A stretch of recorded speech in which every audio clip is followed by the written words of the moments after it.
This is the WJTS News. In the news tonight, string of Gibson County arrests. COVID-19 update, Optum Health Services is expanding. Also, Kirk Uxel will be in with sports. On our Monday with the Mayor segment, we speak with Ferdinand Town Manager Chris James. All this and more coming up on WJTS TV News.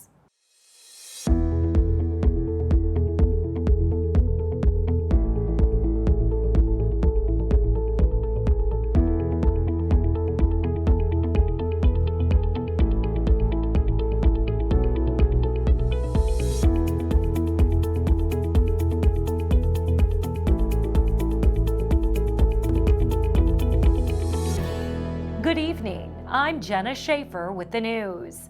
The Gibson County Sheriff's Office made several arrests over the weekend. First, a 911 call led to the arrest of a Somerville woman on gun charges. On July 3rd, just before 8 p.m., Gibson County Central Dispatch received a 911 call about a disturbance in the 5000 block of South 1025 East. The caller stated that there had been a physical altercation with possible injuries. Upon arriving in the area, police officers separated the parties and looked into the incident. After speaking with multiple parties on the scene, it was discovered that a firearm was discharged during the chaos of the altercation. With the assistance of a K-9 unit from Pike County, a brown and black .22 caliber revolver was recovered behind the residence. 44-year-old Nicole Powell of Somerville was taken into custody for pointing the weapon and then firing the weapon in the air. Upon arriving at the Gibson County Jail, Powell was charged with intimidation with a deadly weapon and criminal recklessness with a deadly weapon. She has since posted bond. On the 4th of July, Gibson County Sheriff's Office made two separate arrests. On Saturday, just after 2:30 a.m., officers stopped a green 2004 Toyota Camry for speeding and driving left of center on US 41 near County Road 550 South.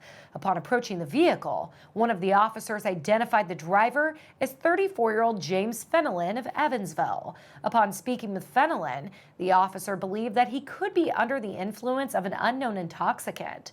At that point, officers began a roadside DUI investigation. In the end, Fenelon was taken into custody and transported him to the Gibson County Jail, where he was charged with operating a vehicle while intoxicated. He has since posted bond. Later that evening, officers arrested a driver for traveling 105 miles per hour on US 41.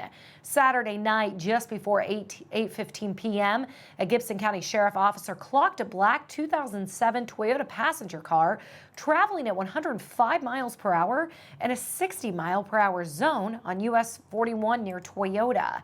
After stopping the vehicle, the officer placed the driver, 19-year-old Damian Warfel of Sparks, Maryland, into custody and transported him to the Gibson County Jail, where he was charged with reckless driving.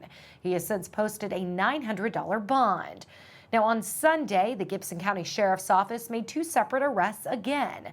On Sunday morning, a Gibson County Sheriff's officer saw a 1999 Chevy van make an unsafe lane movement on US 41 near County Road 650 South.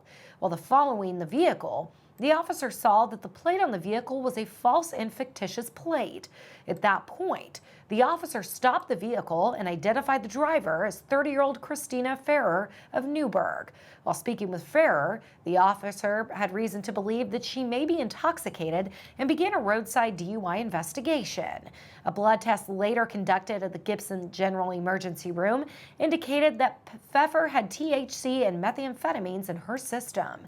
In the end, Ferrer was placed into custody and transported to the Gibson County Jail, where she was charged with operating a vehicle while intoxicated, possession of a legend drug, and neglect of a dependent endangering their life.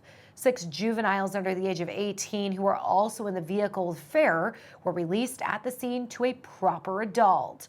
And finally, on Sunday morning, the Gibson County Sheriff's Office arrested a Owensville man after a 911 call.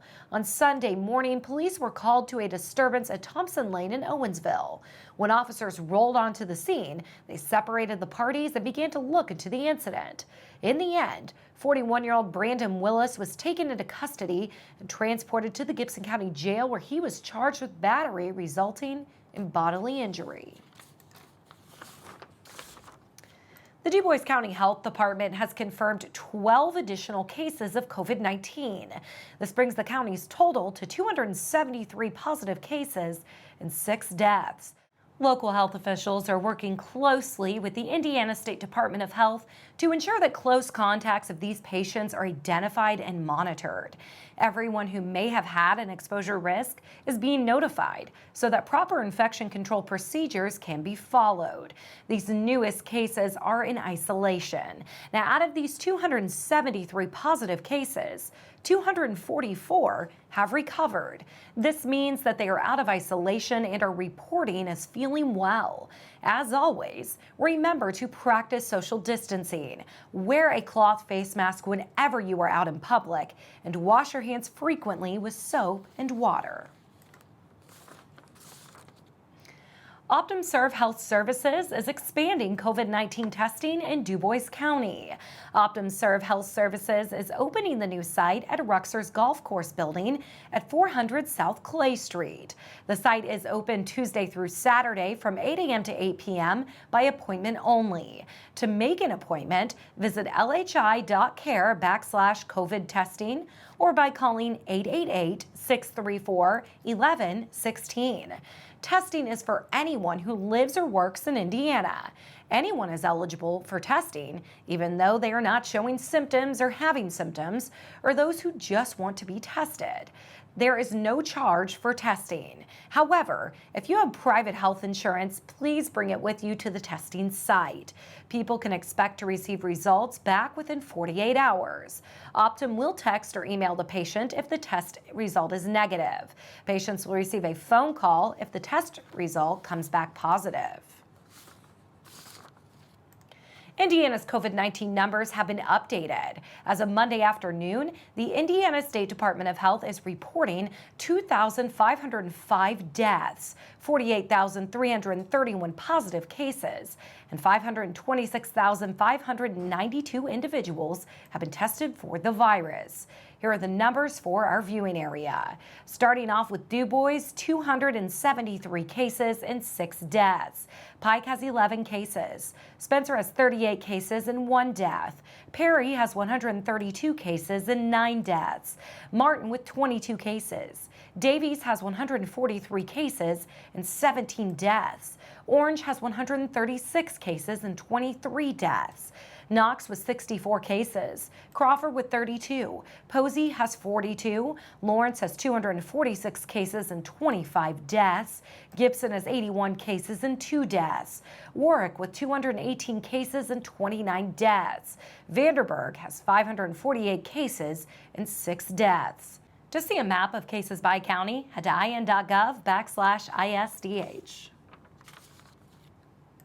The DuBois County Art Guild's 52nd annual exhibit is being displayed at the Jasper Arts Center this month in the Kremp Art Gallery. The exhibit will feature work by local artists who belong to the Guild, many of whom are well known in the area. It will include work in a variety of mediums. The exhibit will be displayed until July 30th. The Kremp Gallery is open to the public Monday through Friday from 8:30 a.m. to 5 p.m. until 7 p.m. on Thursdays and on Sundays from noon to 3. It's also open by appointment by calling 812-482-3070. School groups, clubs, and students are welcome. A local VFW post is taking part in Wreaths Across America. The Odin VFW Post 9627 has announced that they are a group sponsor of Wreaths Across America for the first Daviess County location, Walnut Hills Cemetery. Each December, Wreaths Across America works to remember, honor, and teach by coordinating wreath-laying ceremonies at Arlington National Cemetery, at more than 1,600 additional locations in all 50 U.S. states, at sea and abroad. Walnut Hills Cemetery has over 7,000 grave sites. 550 of those are veterans. Suzette Hernandez Bowman is the location coordinator for the Wreaths Across America Walnut Hills Cemetery area. Bowman says that being a wife of a veteran and having 2 of her 3 children being veterans, she believes this is something great to come to the Daviess County area. Bowman says that the Odin VFW Post 9267 understands that not everybody will have the financial means to sponsor a wreath, and they're more than happy to accept volunteers when it comes to time and place for wreaths in December. For more information, head to wreathsacrossamerica.org. We'll take a look at your weather forecast when we come back on 18 WJTS.